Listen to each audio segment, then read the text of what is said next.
Oh, Big Sil's got a big show lined up today. Oh, yeah. Oh, yes, indeed. As always, we first have to do the ceremonial open. Big Sil's! Only place in America where truth, justice, and the Big Sil's way resides. There is no media bias that can influence this show. Nobody will infiltrate it because we only have 3 people that control it. The Krauses and Big Sil's, no one else. That's the beautiful thing about this. See, this doesn't have to have a red folder where 19 different people get a peek at it and give a little influence on what should happen and what not should happen. We got clarity on this baby. Next week, this time, will be free agency. The great thing about the NFL is there's always news, and there's always news in football. God, I would hate to be the NBA in Major League Baseball. Spring training, wow! If you go on WIP's Twitter page and you see all those postings on the Phillies, hey, wake me up in June. Let me know how well they're doing then. Wake me up in June. And for the NBA, wake me up in June when your finals start. Shit, the damn players in the league don't give a shit about the regular season. Why should I? By the way, today, one of the legendary sports writers in America, one of my dear friends, you guys, I will ask him about Eric Allen. He is a Hall of Fame voter. He is Jarrett Bell from USA Today, USA Today Sports. Wrote a great column on, hey, if that was Antonio Brown or if that was A.J. Brown pushing Andy Reid around, how would that have been handled versus Travis Kelce pushing him? He wrote that column a couple weeks ago after the Super Bowl. All kinds of NFL news. We will talk to him about Jalen Hurts. We'll get his reaction on Jason Kelce. And also at 5:30, one of the legendary football players of all time. He is a Hall of Famer at the college level. He is a Hall of Famer at the NFL level. He is a Hall of Famer in the CFL. Do you know who I'm talking about? He's also a California Sports Hall of Famer. Do you know who I'm talking about?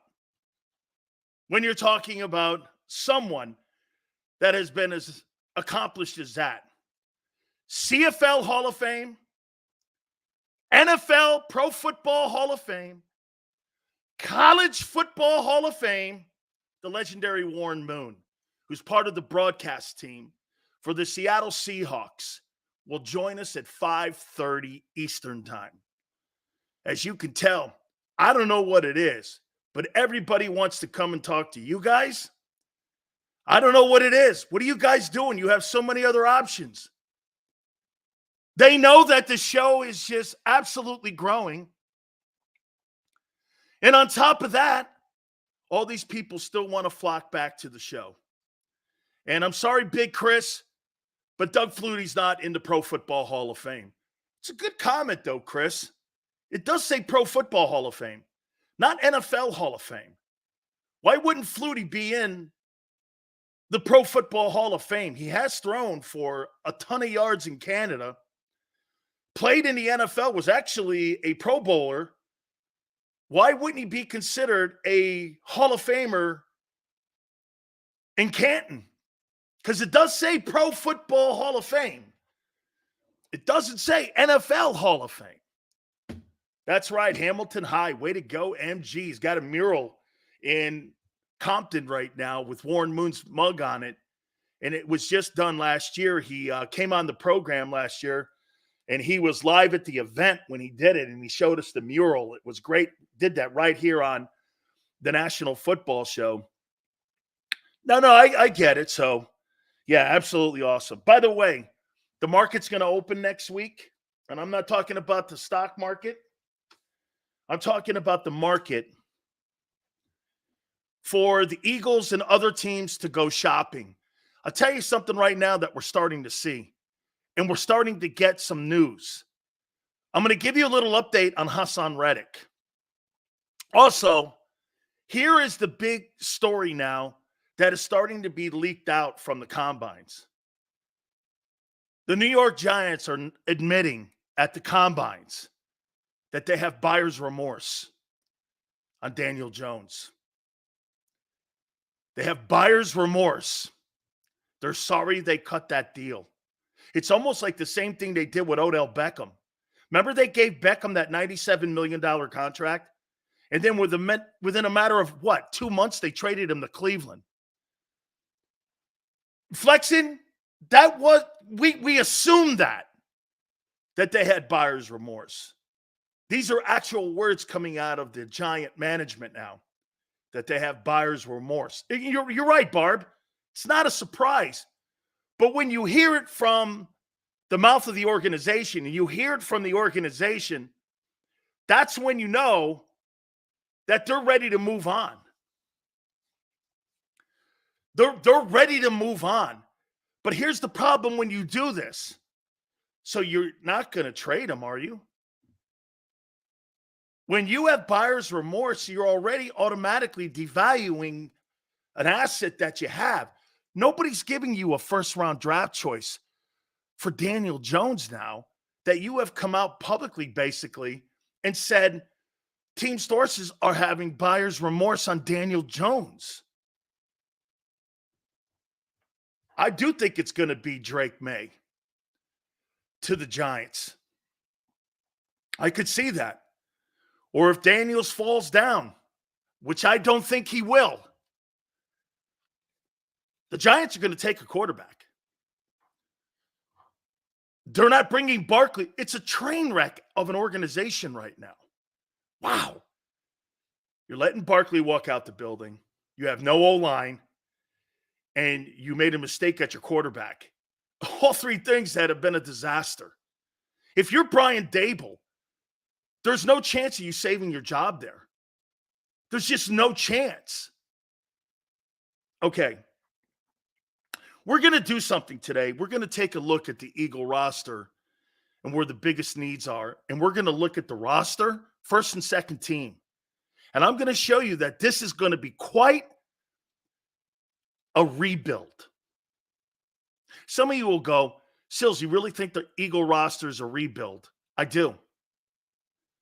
You don't win the Super Bowl with star players. You win the Super Bowl with depth because it's the war of attrition. If you're not deep, well, hey, would we not agree that the 2022 team had two things going for it? It was deep and healthy. Right? Deep and healthy. You know, Brian, I like that word. It's an overhaul for the Eagle roster. I like that. Before I do that, I want to get to Hassan Reddick. Here's what's going on.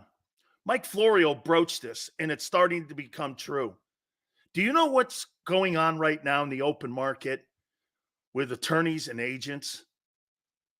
They're lying about numbers that other teams are supposed to be throwing out at their clients, and they're just running with it because they're telling sportscasters and people like Adam Schefter and people like that, here's the number that Hassan Reddick is being offered.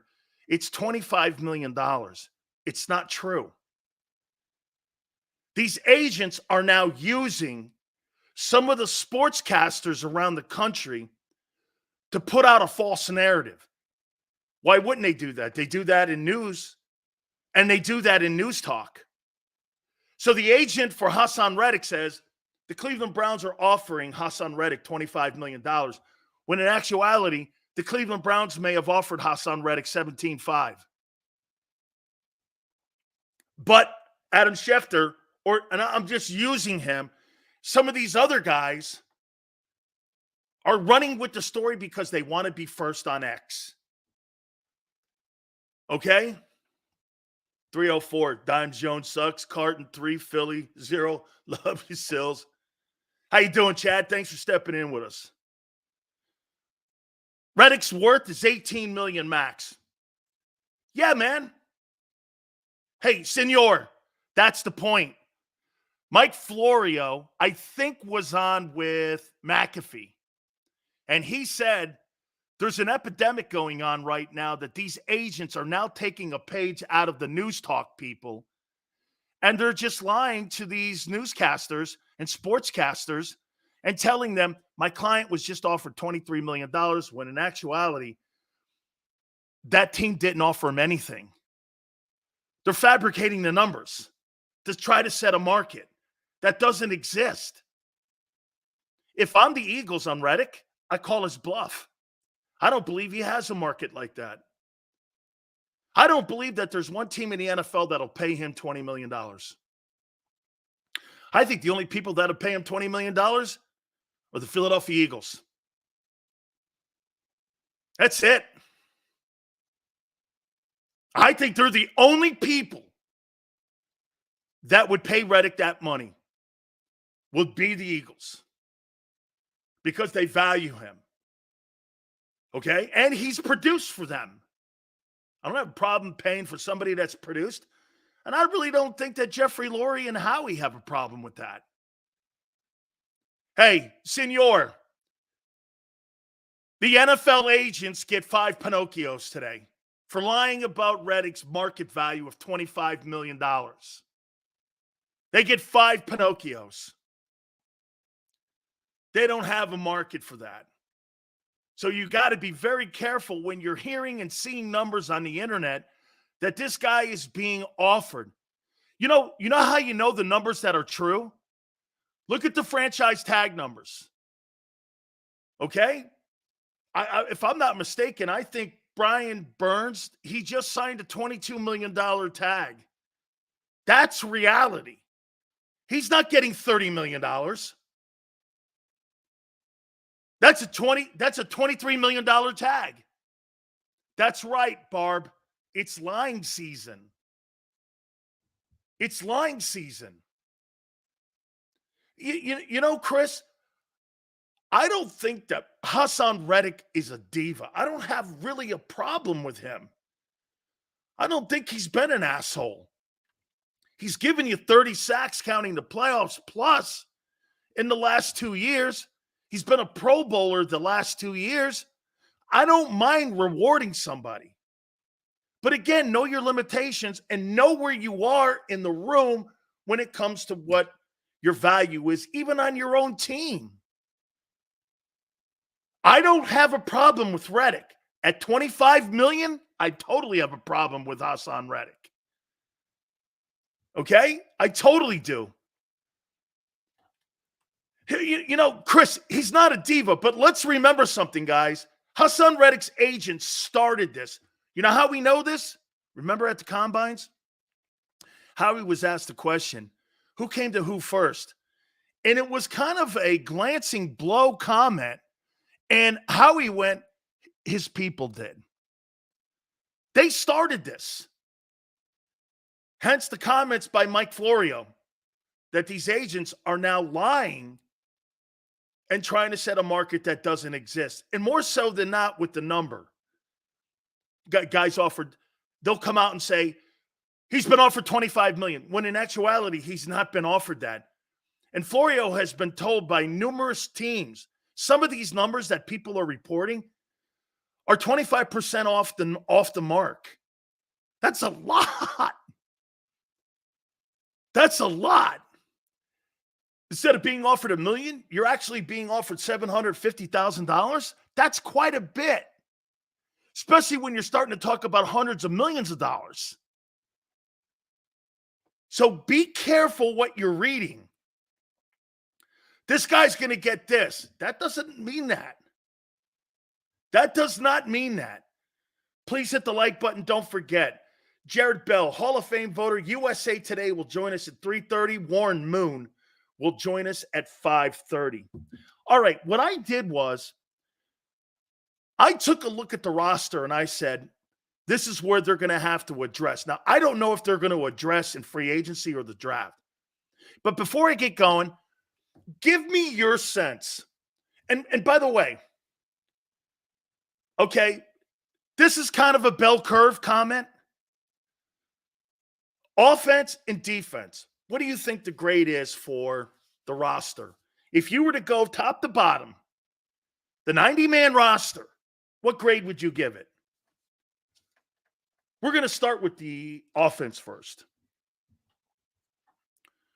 What grade would you give the Eagle roster right now? Okay? Don't believe the media. Water's wet. Bear shit in woods. Thank you. C minus. C minus. A B. 11 wins. That's not crazy, Crow. That's not crazy. Dude sounds high all the time. Way to look into, way to attack the guy there. Sills, the roster's average. I don't think so. The offensive side is not average. Offense A, yeah. But that's not the roster.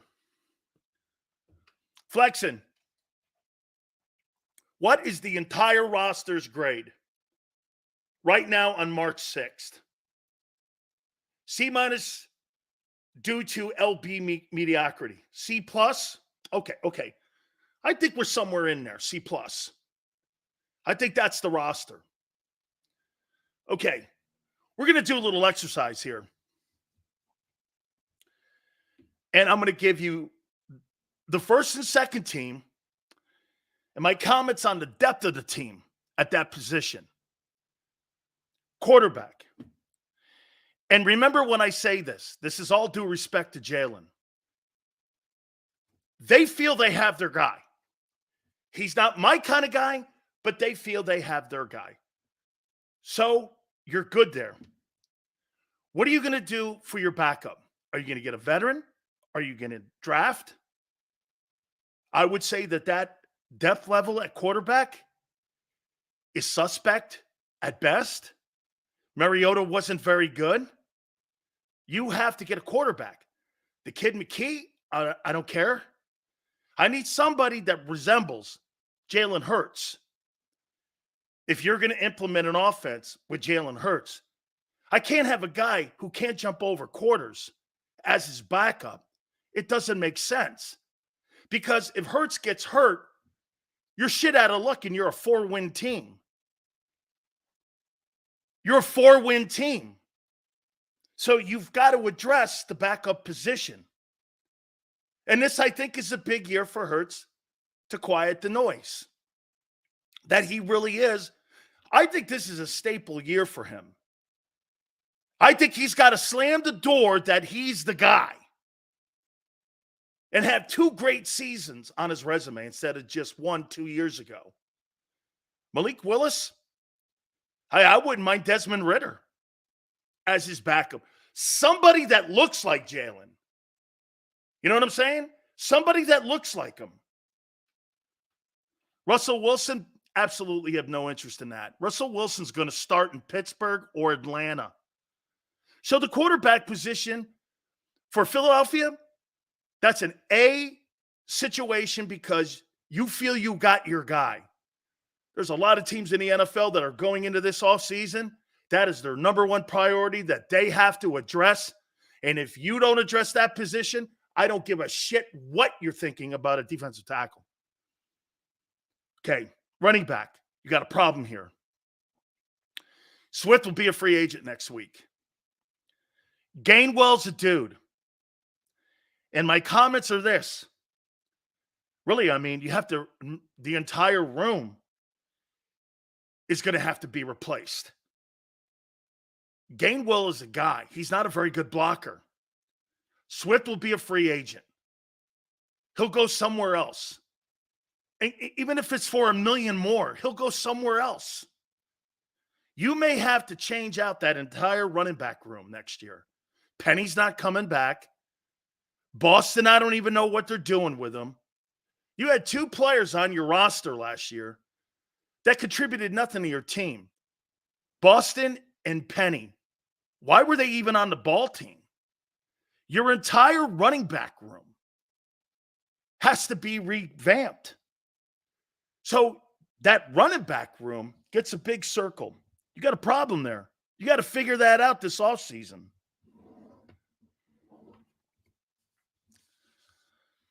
Wide receivers now. A.J. Brown. Okay, whatever you think of him, whatever I think of him, he's a productive football player. I think they target him too much. And when I say that, I think they target him too much with just common throws. Of course, I want to get the football to my highest paid guy and my best guy. Of course I do. But at the end of the day, they've got to be quality throws to him and quality targets, not just random targets to him. And I think that's where Kellen Moore steps in more.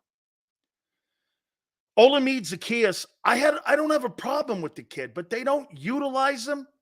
And I would say this, the depth level at wide receiver is atrocious in Philadelphia. You have no depth to say anything. And again, is it because you didn't throw to that position? 36 total catches from your third spot and from your backups is not going to cut it. So I like the way Olamide Zaccheaus, I like the way he blocked. I did. I didn't have a problem with him. But again, backup, you really don't have any. Devontae, one of my favorite players, if not the favorite player on the team. Tremendous ball player, great number 2. Quez Watkins as your backup, that's a joke. You have Olamide Zaccheaus and no one else behind Devontae Smith and A.J. Brown. That's not going to cut it. So the problem that you have is your depth. So you've got to address, here, I'm going to write this. Your running back room is a major concern. Your depth at wideout, wide receiver, is a concern. Okay? You got star players. But behind them, you're an injury away from a disaster. Wide receiver 3. You don't have anybody. You basically go into a drive every game versus a defense, 10 versus 11. You have nothing at wide receiver 3.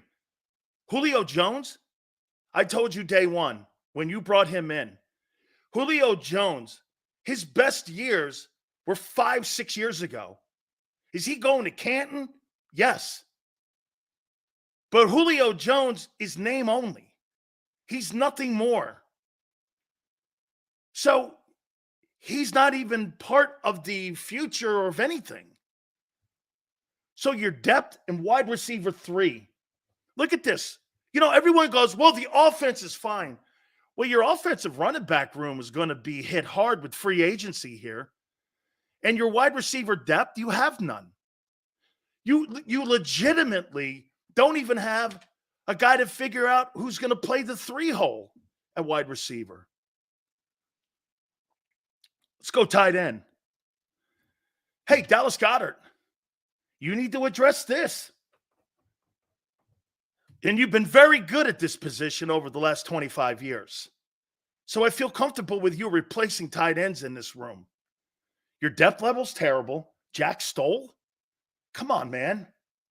Your depth and your main tight end, 1, misses 25% of his seasons every year he plays. So you have injury problems and no depth at tight end. Okay? Now look, I'm being objective here. I'm not attacking anybody. Your running back room's a major concern. Your depth level at wide receiver and your third wide receiver has to be addressed. And your talent at tight end, 25% of the time he's missing, and you have nothing behind him, which means you get very little production out of it. LJ goes, injuries are all luck. You know this. Well, I'll tell you what, he's been hurt every year since he's been in the league, and that's 6 years. That's a really unlucky guy. Okay. Every year he's hurt. Every year he's hurt. And LJ, he's right. Broken arm, all that stuff. He's hurt every year. That's a really unlucky dude. That's a super unlucky guy. So you need to figure out where you are in the tight end position here. You got problems. Look at this. Running back room is terrible after next week because Swift is going to leave. Your depth at wideout is bad. Tight end, you got a guy that's always hurt. Joho goes, injuries come with this sport. I'll tell you what, Jason Kelce, how many games has Jason Kelce missed in 13 years? Can someone tell me? How many games has Jason Kelce missed in 13 years? You're damn right Joe Burrow's hurt all the time. That's why I call him Joe Namath. I call him Joe Namath Burrow. So Jason Kelce has the greatest luck in history of centers. And Dallas Goedert has some of the worst luck. Hey, to LJ, I guess it's just part of it. Okay. I think you got to do something at the tight end position. You get zero production out of that thing in critical parts of the game. Okay? Left tackle, fantastic player in Mulata. But his backup is Fred Johnson. Who's that?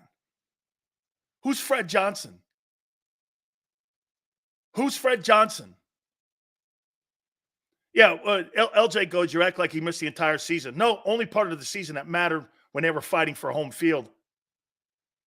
No, and the year before, too.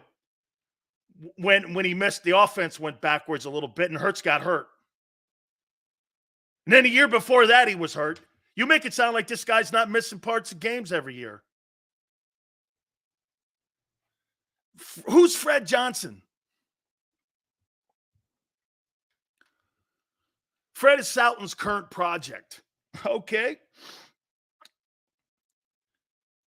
So here we go here. You have no depth at left tackle. You need depth at O-line. Depth O-line. So here's where we are. Depth at O-line. Running back room needs to be addressed. Wide receiver depth is atrocious on the Eagles. Depth at tight end is horrible. Okay. Left guard, Dickerson. Suopeta's the backup. Okay. Suopeta had a great Rams game against Donald, and after that, I gave him all of his flowers, and I had to take the flowers back. Okay. Suopeta. All right. Center, Cam Jurgens. Suopeta's the backup? So Suopeta is the backup at left guard and center for Cam Jurgens. Again, depth, O-line. Who's Cam Jurgens' backup? Suopeta. Okay, so if Dickerson goes down and you have to put Suopeta in at left guard and then Cam Jurgens gets nicked up, you calling Jason Kelce?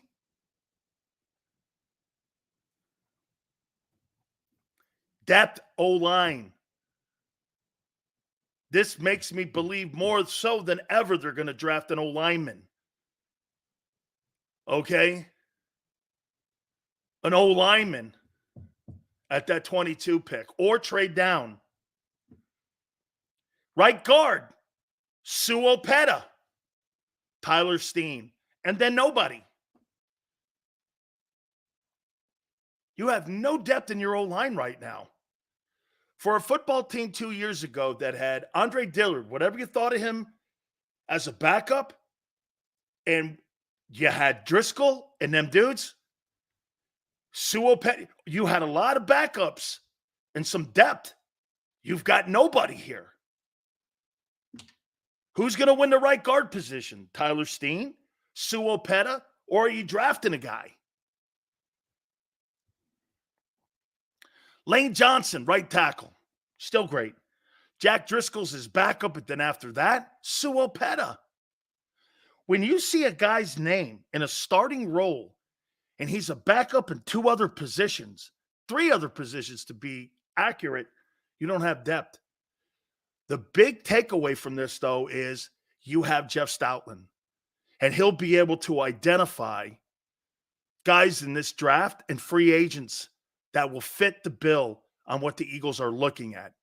I would say of all the coaches in that building that Howie gives autonomy to, and that includes Kellen Moore, would you guys not agree that you would think that Jeff Stoutland has more say on personality than Vic Fangio and Kellen Moore will have this coming year on the type of personnel they're going to look for in free agency in the draft because of his accurate finds when it comes to offensive linemen? I think Jeff probably has as much say as anybody in that building when it comes to a coach. He's probably the most influential person in that building on personnel decisions because they're so good at the offensive line. So, even though you have a lot of holes on offense, not at the front 5, but more so on the back 5, I feel good because Stoutland's there. We're not talking about a coach who's a transition coach who just came in or a guy who had a bad year a year ago. His unit didn't have a horrible year. They're still considered one of the top 5 offensive lines in pro football, especially when you have your bookend tackles. Now, that's going to take a hit here, not having Kelsey in the center there and at the center position. And you're not moving. I mean, I've had people go like this around the league. Hey, Sills, why don't they just put Landon Dickerson over there? And I'm like, why would I? I told you guys this already, and I know you guys know this. But why would Landon Dickerson take a $10 million haircut? He's going to get into free agency next year and make $20 million. The highest paid center is a $10 million guy, and it's Jason Kelsey. I don't know why they don't value the center position as much as they do the left guard position, because I think it's more valuable of a position. But to sit there and say to Landon, why don't you go over to center and take a $10 million haircut, his agent will blow up on him, and he would too. That's not going to make sense for Landon Dickerson to slide over. Not going to happen. So here's where you are in offense. Right now, you need depth massively in the O-line. Your running back room is going to have to be a complete overhaul. Your wide receiver depth, outside of your front 2, you try to keep 7. You don't have but 2. Your tight end position, you need depth. And I'll give it to you guys. And more luck with Goddard. Is Goddard a $17 million tight end? He makes more money than Travis Kelce. Do you think you get Travis Kelce production out of Dallas Goedert? Do you know he makes more money than Travis Kelce?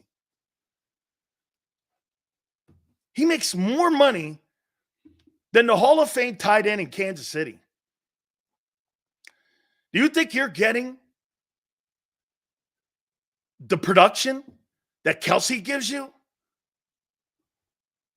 How about this? That guy Darren Waller makes the most.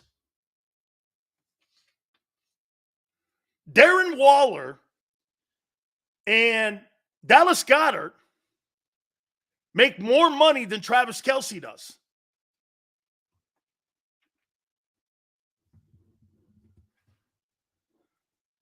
Just asking. You think he's worth $17 million, $15 million?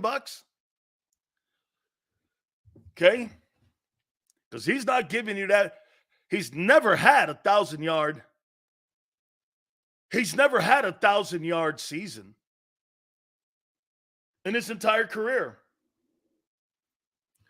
Barb Waller was good when he was in Oakland or Las Vegas earlier in his career, but the last 5 have been a train wreck. So again, there's a lot of work to be done on the offense. We haven't even gotten to the defense yet. Okay? Let's do that now.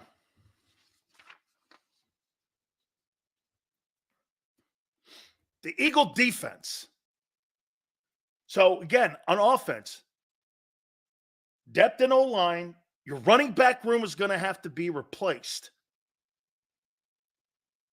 Massive depth at wide receiver. Do you go veteran, draft, combination of both? Tight end, depth, luck. And what we'll do is after this, we'll look at it and go, oh, draft, free agency. Okay, Eagles, defense. And I'm putting this together here without Fletcher Cox being part of it, okay? I'm doing this without Fletcher Cox. Part of this.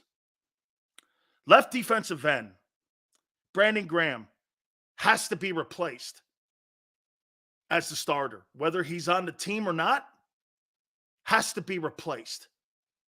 Who's the backup? At left end, you have none. You have zero depth behind Brandon Graham. Zero depth. And there's some people that are names that are on the roster that I'm not even going to mention because I don't know who they are. Brandon Graham, if he's on the team and he's depth, okay, sure. But you got to replace a starter there. You have no depth at left DE or starter. Starter and depth. Now, if you use Graham as depth and you draft a kid or sign a guy, okay, Barb is really right. There's no purpose for Graham on this team. Except for they're fearful of lack of leadership. Wow. You have nothing. You can't name a guy behind him. Dude, everyone takes it as so personal when people say it's time to replace somebody and you hold on to people too long. That's this case. There's no reason for him to be back whatsoever. Because you like him is not a reason. Could he give you 20% of the snaps at $5 million? Why would I pay $5 million for 20% of the snaps or less? Because he's Brandon Graham? That's wasted money. I could use that somewhere else on a linebacker. This guy's too old and not productive enough. I don't know. I don't want him back. But most Eagle fans do. Unfortunately, your heartstrings are playing with you here instead of the reality of rebuilding.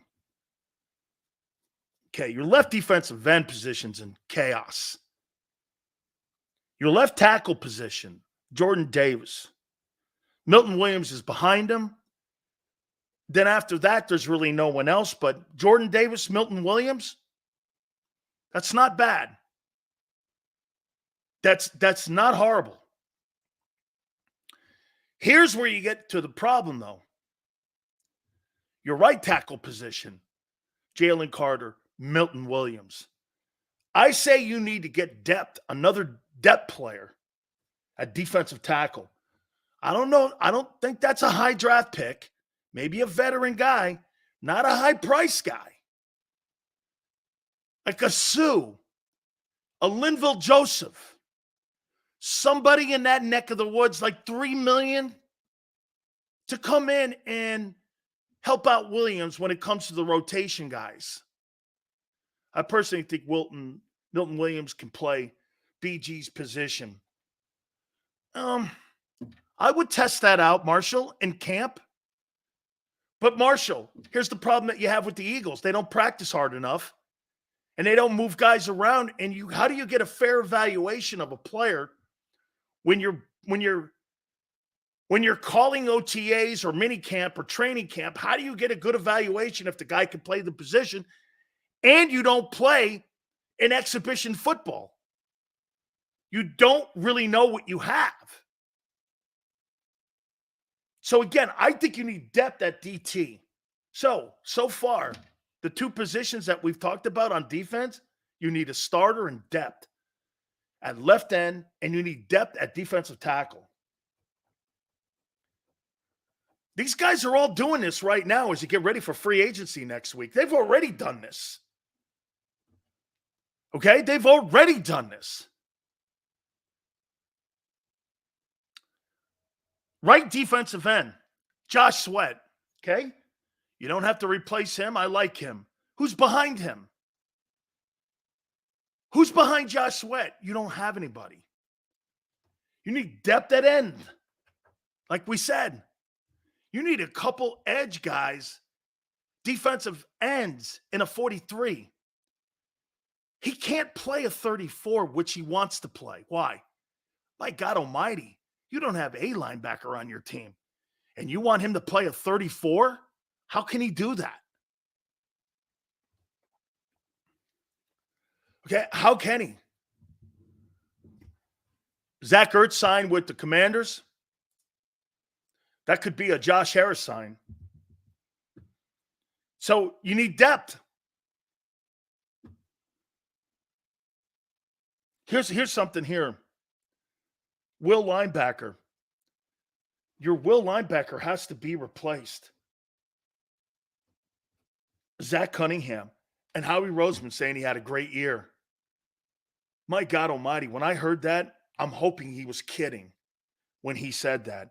And so you got Zach Cunningham and Nolan Smith at your will linebacker right now.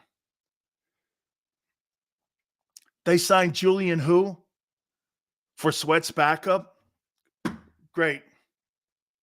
Okay. Where'd they get him? Somebody cut him?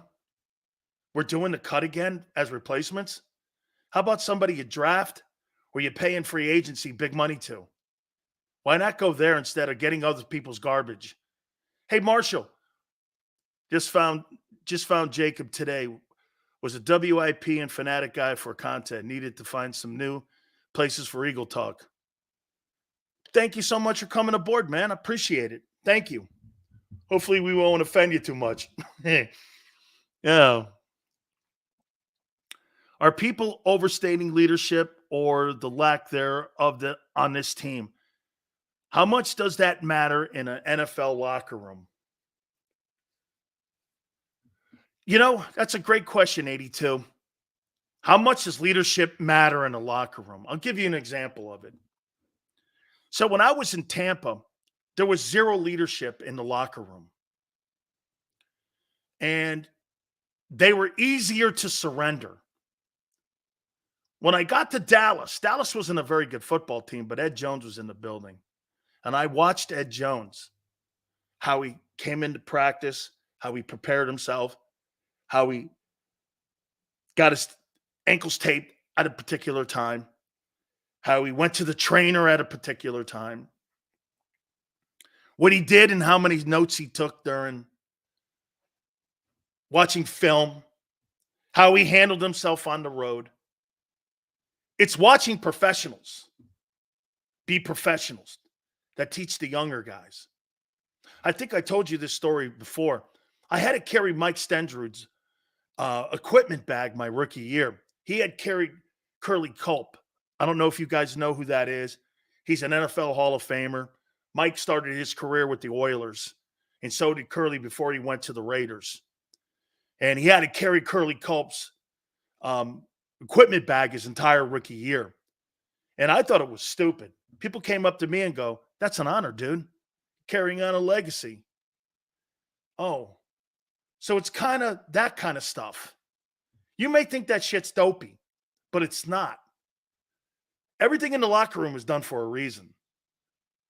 Those 47 chairs are some of the most sacred chairs on the planet.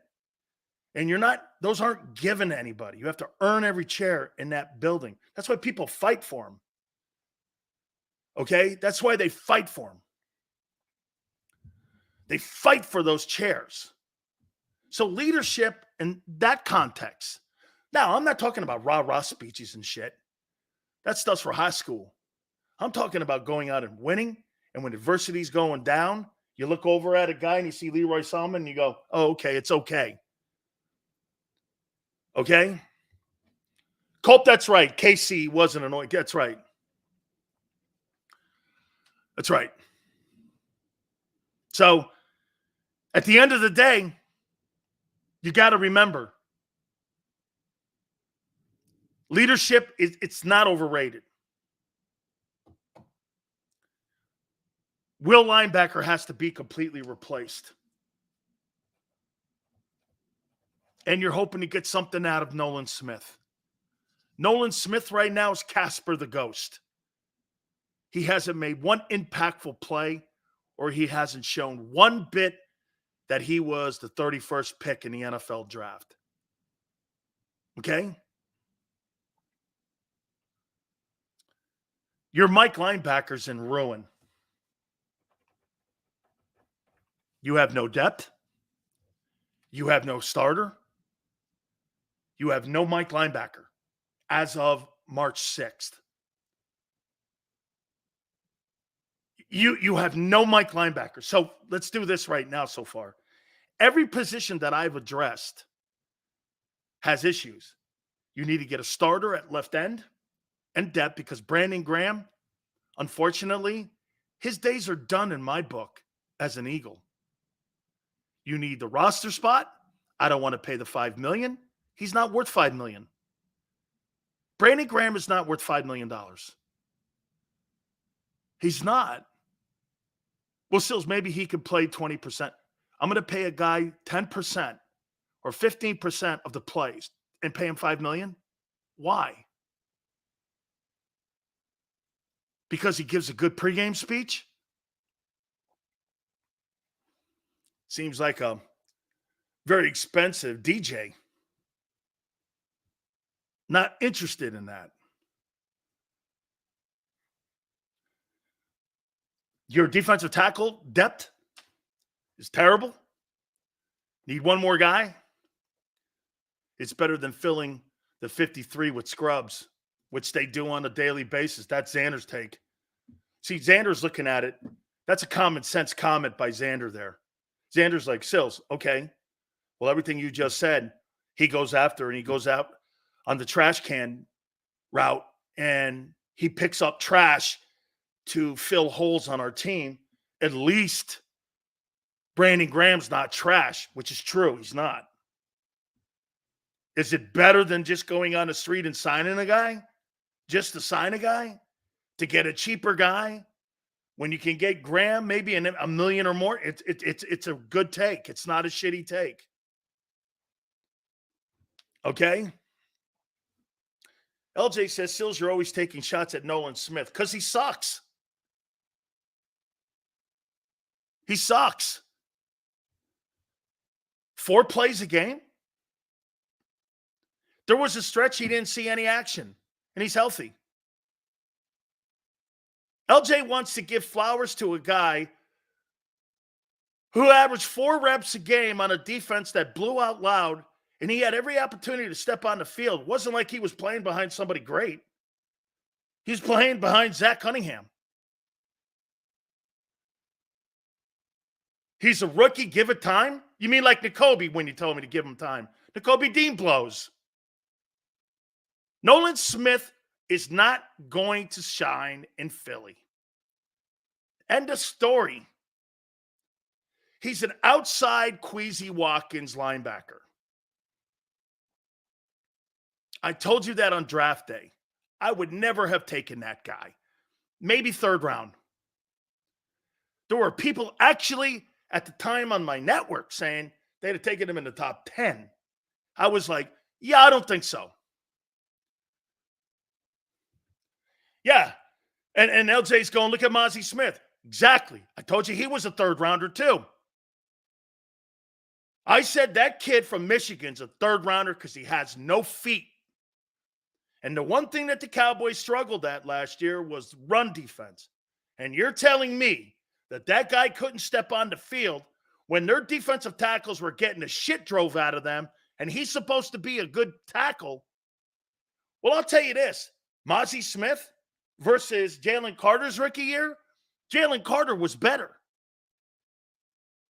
You see, you got to remember something about Jalen Carter. Jalen Carter's problems are not ability. It's his fatness. He is a superior player to Smith and will always be a superior player to Smith. Okay? His problem are Twinkies. Okay? That's the sad thing. Yeah, but here's the difference, Chuck. Jordan Davis can eat at a White Castle and play some good ball. Mozzie Smith eats at a White Castle, and he has to you have to always remember, he's got to take off his cement shoes. Seriously, dude, if that guy fell in a lake, he drowned because of his feet. Because they were too heavy. That guy can't paddle in a river. He can't swim because those feet are too heavy. That guy walks around with cement shoes. If that guy fell in a pond, no, wait. If he fell in a puddle, that guy would drown. He's got 0 feet. 0 feet. Mozzie Smith. Jerry Jones was calling him the next Reggie White. I'm like, who? Reggie White? You mean Betty White? Not Reggie White. Reggie White. Mozzie Smith. Dude, I swear to you, that guy would drown in a puddle if he fell in one and fell down with those feet. Okay? Hey, Xander, he drowned in a puddle. Come on now, man. That guy stinks. Hey, I like hitting people. Well, shit, if you could catch somebody, get your hands on them. Come on, big fella. Move them feet, man. Got to move them feet, big fella. Sills, you have no patience to develop players. Really? Well, at least I want to see some athletic ability. By the way, I never told you Jordan Davis sucks. I just want him to get away from the buffet table. I'm not giving up on Jordan Davis. And I haven't since the first day. He's not the 13th pick. I think he's still a first rounder. He just needs to get away from the buffet table. And you know that cafeteria that the NFL Players Association, that Bill Conjugal or Colarulo talks about so highly of, the cafe room. I like it. Yeah. Hey, they serve great Philly cheesesteaks. Obviously. Okay. Zach Cunningham had a good year. Then I have to tell you, I live in Australia. Everyone knows Mahomes and wears his jersey. Aussies tune in for Super Bowls, not Cowboy games. Dak, no. Going back to that, Anton? Okay. Well, then why is Dak going to make the most money of any quarterback in the National Football League coming up? He's going to make more money than Mahomes. Why is that? Why is that? Hey, look at Pickens. Andy Reid made the menu over at NovaCare. Well, that's not a shocker. That's not a shocker from Big Red. Let me just say this. I know everybody likes Big Red, but Xander, you put 4 ropes on that jacket he wears on the sidelines, you might see that dude on a Macy's Day Parade. Okay, I can see big fella there at the Macy's Day Parade with ropes on him. I don't know, man. I don't think that's too much of a shocker. And he made the menu. Okay. All right, big fella. Okay, that's good. I'm good with that. The Eagles, the only NFC team, can beat Kansas City. The 49ers can't beat them. Yeah. They've won 3 Super Bowls in 4 years. I don't know what you're talking about. All I know is they win the games that matter the most. Okay? Hey, man, I'm glad Andy made the menu. It's all good. Strong side linebacker, Reddick. Is he going to be here? Who's behind him? Who's behind Hassan Reddick? I got nobody. So you got no depth at your strong side linebacker. Okay? You got no depth behind Reddick. And is he here? Nolan Smith? So Nolan Smith is backing up Zach. Hey, get this here. Nolan Smith is backing up Zach Cunningham and maybe someone else. And you drafted him in the first round, and you want me to be patient. Okay. Nolan Smith, another bust. What's up with them Georgia guys? Xander's got to be going. Draft Bama. Ain't no bust on Bama. What are all these Georgia guys? Oh, yeah. Hey, Jordan Davis and Mozzie Smith doing an Arby's commercial. I actually like Arby's. I like the roast beef sandwich. Okay, so am I right? Bradbury. Okay, what are you going to do that? Are you going to eat the contract? Who's behind Bradbury? Who's behind Bradbury right now? Who's behind Bradbury? So wait a minute, I forgot to write down. Mike has to be replaced. SLB, you have no depth. Maybe no starter. And behind Bradbury, Keely Ringo. You guys are really high on him. Rex and Ringo. Sounds like the Beatles. Sounds like the Kinks and the Beatles. Ricks and Ringo. Ringo's better than Bradbury. So you're gonna put him out there on the perimeter. Keely Ringo. Okay. Oh yeah, I forgot the Jimmy the Greek. Isaiah Rodgers is gonna be getting an opportunity. That's right. The sports better. Hopefully he brings an attitude to himself too. As long as he's not a Gator, I don't give a shit. That is a factor, Isaiah Rodgers. Okay, I want to see that. Then at free safety, you got Reed Blankenship and Sidney Brown, two guys that are hurt. And I don't even know if Sidney Brown's going to be ready for September. Blankenship, in and out, he gets nicked up, doesn't miss as many games as you think. But he's not a starter. I think he's a good ball player. I do. I think he's a good ball player. Then you got Big Play Slay and Avonte Maddox, Mr. Paper Mache. Holy shit, this Avonte Maddox guy? You want to really know what a guy that gets hurt all the time? This guy gets hurt walking out of the shower. I mean, he's never healthy. Hey, Sills, he's a really good player. When have you seen that? When's the last time you saw Avonte Maddox do something that you went, man, that guy's great? A year ago? He's always hurt. Rudy Blankenship, that's a great goof. This guy's Rudy. Yeah. Maddox is done with the Eagles. They'll cut him probably post June 1. Jamal Adams, please don't bring that guy's name up. He has no place on the Eagles. And you could save $7 million cutting Maddox. I'm done with him.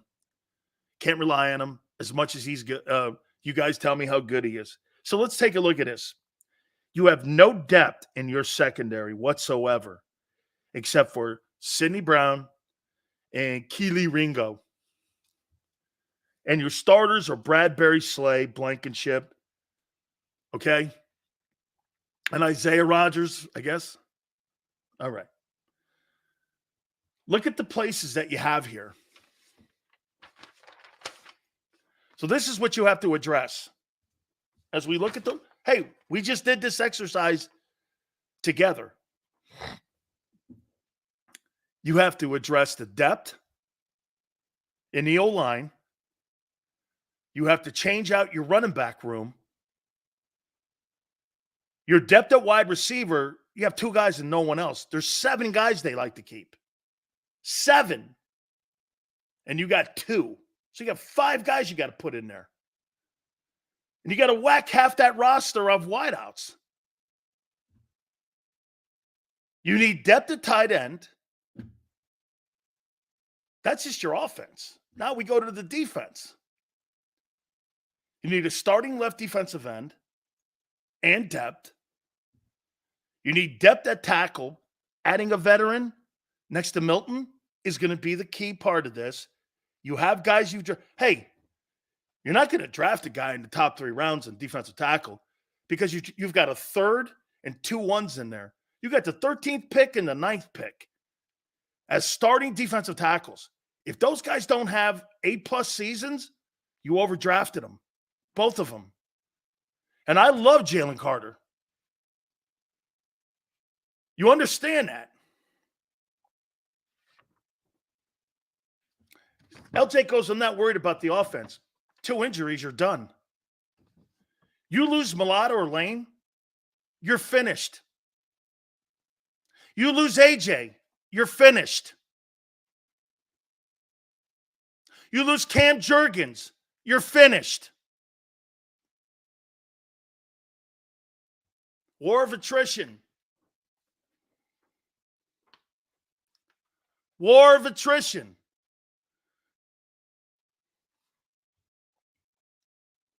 You lose AJ or Cam, both of those dudes, season's over. You lose Mulatto or Dickerson, season's over. You don't have depth like you did in 22. You couldn't run the ball last year at the end of the year. That's the offense. Let's go to the defense. Couldn't stop anybody to save your life, both run defense and pass defense. You need a starter in depth. You need depth at tackle. Your will linebacker position needs to be replaced if Zach Cunningham is your starter, who you got at the garbage bin. I mean, seriously, this guy was there every Tuesday picking your garbage pails up. And you said, hey, you want to play linebacker for the Eagles? Sure. And you put him in the starting lineup. You have no Mike linebacker today as of March 6th. Even though there's a body out there called Jimmy Dean Sausages or N'Kobe Dean Sausages, whatever it is. He's a sausage. N'Kobe Dean Sausages. You know, the thing you get in a tube and you make there with biscuits and gravy and shit?